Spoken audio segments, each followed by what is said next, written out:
सुप्रभात विद्यार्थी मित्रों।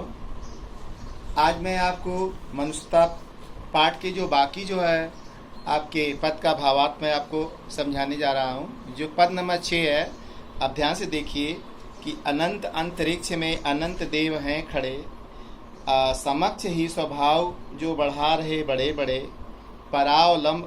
परस्परावलंब से उठो तथा बढ़ो सभी, अभी अमर्त अंक में अपंग हो चढ़ो सभी, रहो न यों कि एक से न काम एक का सरे, वही मनुष्य है जो मनुष्य के लिए मरे।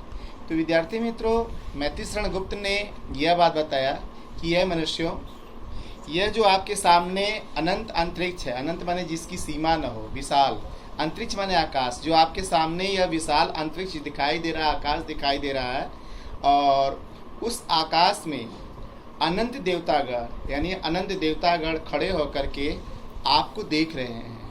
कहा गया है कि लोग मानते हैं कि यह मृत्यु लोक है, नीचे पाताल लोक है और ऊपर जो है स्वर्ग है।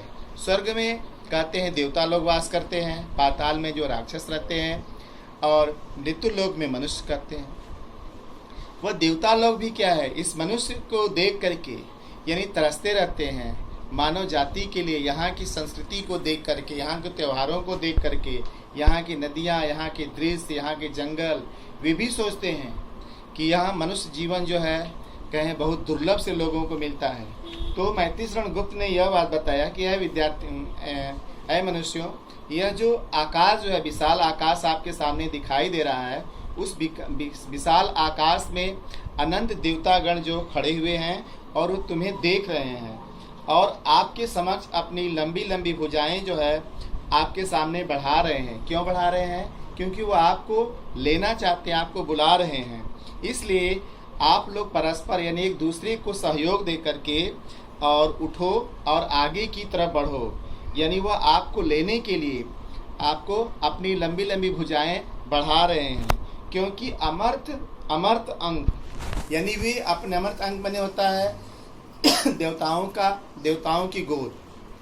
आप क्या है, पंख रहित हो। पंख माने होता है कीचड़ या कलंक, यानी आप कीचड़ या कलंक रहित हो। इसलिए आपको लेने के लिए, अपनी गोद में बैठाने के लिए वे आपके सामने समक्ष खड़े होकर के अपनी लंबी लंबी भुजाएं आपके सामने बढ़ा रहे हैं। इसलिए ऐ मनुष्यों, उठो और आप एक दूसरे को सहयोग देकर, परस्पर एक दूसरे को सहयोग दे करके आगे की तरफ बढ़ो।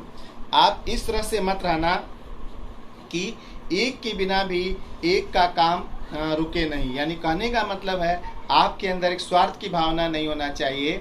आप सबको एक साथ ले करके आगे की तरफ बढ़ो, और आप अगर कोई भी रुक जाता है तो आपके मन में ऐसी भावना होना चाहिए कि उनके बिना मेरा काम नहीं होने वाला। इसलिए इस संसार में जितने भी मानव जाति, जितनी मनुष्य हैं, मानव जाति आपके भाई के समान है, क्योंकि आप मनुष्य हो।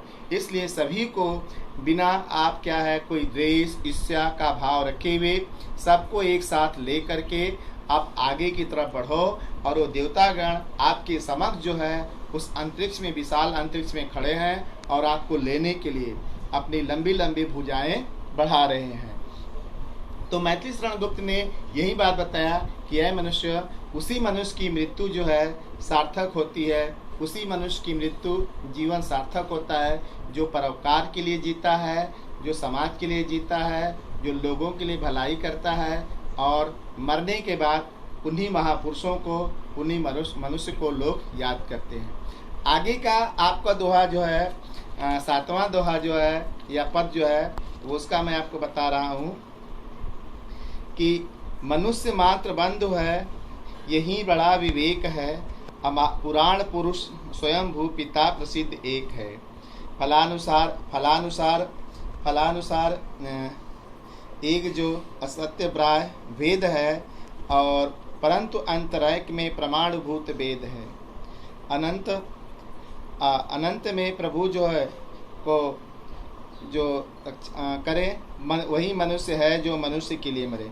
उन्होंने, विद्यार्थी मित्रों, यह बात इस दोहा में बताया गया है कि यह जो मनुष्य है, अगर आप मनुष्य जाति के हो तो संसार में जितने भी मनुष्य हैं आप सबके लिए क्या है, आप भाई के समान हैं।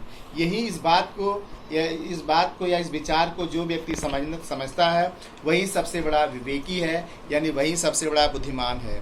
क्योंकि यह बात जो है पुराण पुरुष, यानी जो पुराण पुरुष मैंने कहता है, पुराणों में जिसको पुरुष की मान्यता दी गई है, यानी उस ईश्वर को दिया गया है जो स्वयंभू है, जो अपने आप पैदा हुआ, यानी ब्रह्मा ही सारी सृष्टि की रचयिता किया है और सभी जीवों का निर्माण करने वाले, सबको पैदा करने वाले परम पिता क्या है, ब्रह्मा ही है।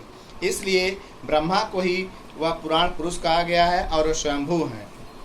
तो यह बात जो है यह पुराणों में भी मिलती है कि ब्रह्मा जो है वह स्वयं कहें कि पुराण पुरुष हैं और स्वयंभू हैं, और इसलिए अपने फल के अनुसार, अपने कर्म के अनुसार सभी जो मनुष्य जो हैं, जिस जाति में, जिस धर्म में जो पैदा हुए हैं, आपको अलग अलग दिखाई देते हैं। वे अपने फल और कर्म के अनुसार ही उनमें यह अलग भिन्नता दिखाई देती है। परंतु अंतरंग में होता है, लेकिन आपके हृदय में वे क्या है, जो प्रमाणभूत वेद हैं, यह बात जो है प्रमाण वेदों में भी मिलता है कि सबके हृदय में क्या ईश्वर का वास होता है, और सबके अलग अलग यहाँ दिखाई देते हैं, अलग जाति में, अलग धर्म में है। कोई सिख है, कोई ईसाई है, कोई हिंदू है, कोई जैन है, कोई अलग अलग जाति में है, लेकिन सबके अंदर, हर मानव के अंदर जो होते हैं ईश्वर जो उनके हृदय में वास करते हैं। यह बात जो होता है यह प्रमाण मिलता है, और ये वेदों में यह प्रमाण है कि सब हर जीव के अंदर जो होता है उनके हृदय में ईश्वर का वास होता है।